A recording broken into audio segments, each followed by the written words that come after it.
I went looking for the number, the real one. Somewhere, I assumed, there had to be a clean figure, the percentage of people who buy a bestseller and quit partway through. It's the kind of thing that sounds measured, the kind of thing people say at dinner parties as though they read it in a report. So I went to find the report. It doesn't exist. What exists instead is 3 separate attempts to measure the thing, each built by people who were honest about its limits, and each broken in a different place.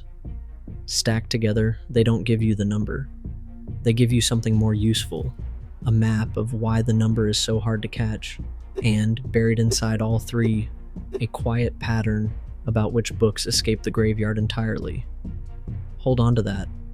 It matters more than the number does, and it points somewhere specific. Start with the most famous attempt. In July of 2014, a mathematician named Jordan Ellenberg published a piece in the Wall Street Journal built on a single clever idea. Amazon's Kindle shows you the 5 most highlighted passages in any book. Ellenberg reasoned that if readers were reaching the end, those highlights would be scattered across the whole book, and if they were quitting early, the highlights would bunch near the front. So he took the page number of a book's last popular highlight, divided it by the total pages, and called the result the Hawking Index, named for Stephen Hawking's A Brief History of Time, the book most famous for being bought and not read. The numbers were brutal. Donna Tartt's The Goldfinch scored 98%. But Michael Lewis's Flash Boys came in at 22. Sheryl Sandberg's Lean In at 12. Daniel Kahneman's Thinking Fast and Slow at under 7. Hawking himself at 6.6.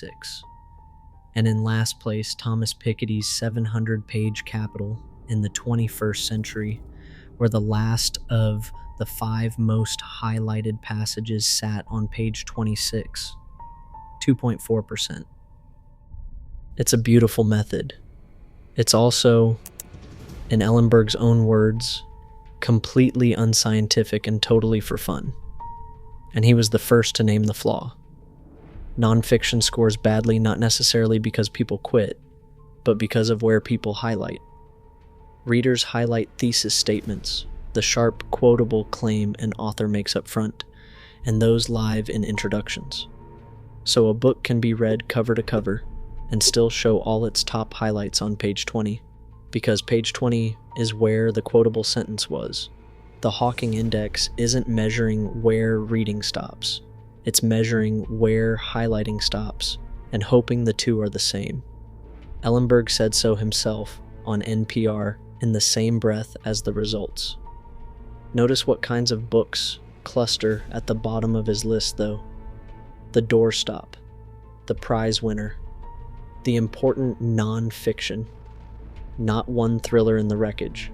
File that, because the second attempt had access to something far more direct, and it's where the thriller first shows its hand. Later that same year, in December, the e-reader company Kobo did something Amazon never has. It opened its books.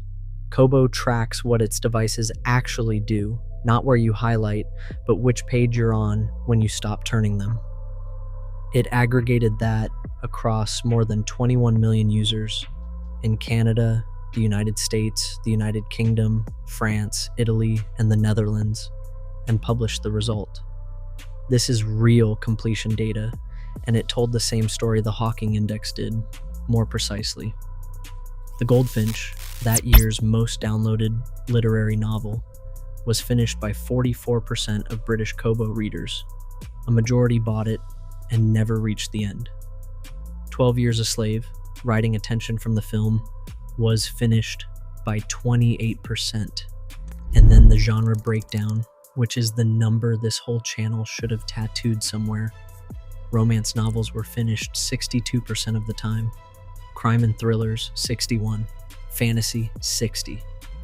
Set that against the Goldfinch at 44 and Piketty in the low single digits, and the shape is unmistakable. The genres that win prizes are the genres people quit.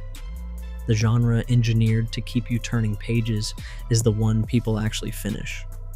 In France, the pattern was even sharper, with mysteries completed 70% of the time, the highest of any category.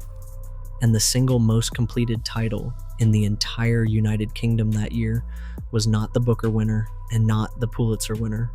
It was a self-published thriller called Rotten to the Core by an author most of the buyers had never heard of, which never appeared anywhere on the bestseller list. It just got finished. That was its whole distinction. Then the second flaw. Kobo can only see what happens on a Kobo. Buy a book, read halfway on the device, then finish it on your phone or a tablet or a paper copy from your mother's house, and Kobo records you as a reader who quit at the halfway mark. The president of Kobo said it plainly, that a book's place on the bestseller list tells you it was bought, not read, and that readers keep several books going, set them down, and return months later. The data couldn't tell an abandoned goldfinch from a goldfinch finished somewhere Kobo couldn't watch. The measurement wasn't wrong. It just couldn't see the whole reader. Which leaves the third attempt, and the third way of being wrong. If you can't reliably watch what readers do, you can ask them, and their answers reveal exactly why the thriller keeps winning. In the summer of 2013, Goodreads surveyed its members about the books they'd given up on. The reasons were blunt. 46% quit because a book was slow or boring. Nearly 19% blamed weak writing.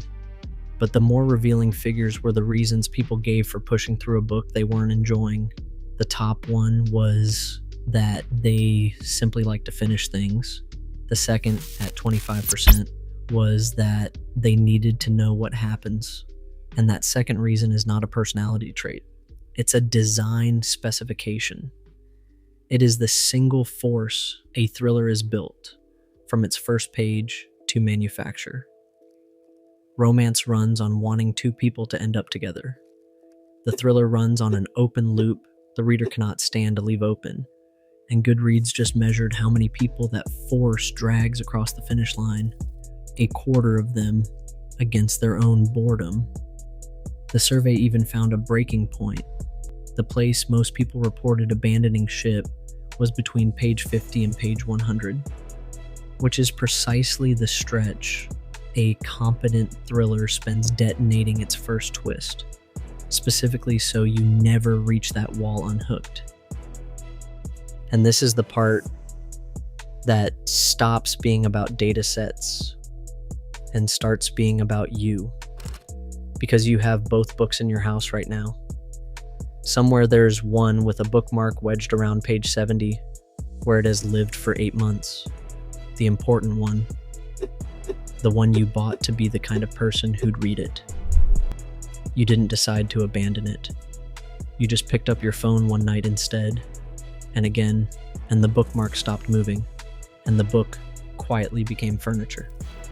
And somewhere else in that same house is a thriller you tore through in a single weekend last year, resenting your job for interrupting it. Same reader, same hours in the day. The difference wasn't your discipline. It was which book refused to let you put it down. That's the flaw in the third attempt, and the deepest one.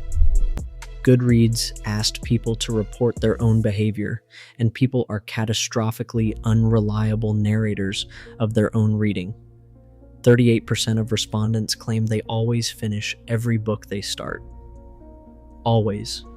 And this from the population passionate enough to answer a survey about books on a book website. Either 38% of readers have a discipline the rest lack entirely, or a great many people don't count the bookmark at page 70 as a book they quit. It's still going in their minds. They'll get back to it. Line the three up, and the pattern that survives, all their blind spots, is the one worth keeping. The Hawking Index watched the wrong signal. Kobo could only watch part of the room. Goodreads had to trust people to watch themselves. 3 methods, 3 blind spots, no overlap, and through all 3, the same shape presses against the glass. Long books get abandoned more than short ones, and the Goldfinch runs 784 pages and anchors the bottom of 2 separate lists. The books acquired for what they say about their owner die faster than the books acquired to be enjoyed, and the genre nobody photographs for the shelf, the thriller, the mystery, the crime novel, gets finished at rates the literary bestsellers never come close to. The prestige book is bought to be owned, the thriller is bought to be read, and the data can measure the difference even when it can measure nothing else. Look at the title of this video though, because the data has a correction to make. It promises to explain why people stop reading halfway through, and not one of these 3 sources can confirm the halfway. The Hawking Index found highlights dying on page 26. Goodreads found the wall at 50 to 100 pages, which in a 400-page book is nowhere near the middle. Kobo measured whether you finished, not the page where you stopped. The tidy image of the reader flagging at the exact midpoint is a story we tell about quitting, not a place anyone measured. And the thriller's entire architecture exists to make sure that midpoint arrives with a body on the floor and a question you can't walk away from. So there is no number. Not because nobody tried, but because reading isn't the kind of event that ends cleanly enough to count. It has no timestamp. A movie ends when the credits roll and the lights come up. A book just gradually stops being picked up on a night you don't remember, in a way you wouldn't report accurately even if asked, unless it's the rare book built so tightly that stopping was never on the table. I went looking for the clean figure, the one people quote at dinner parties. What I found instead was 3 careful measurements of a thing that refuses to be measured. A bookmark in my own house sitting at page 70 of a book I have absolutely not abandoned, and on the shelf below it, a stack of thrillers with no bookmarks in them at all, because not one of them ever gave me the chance to stop.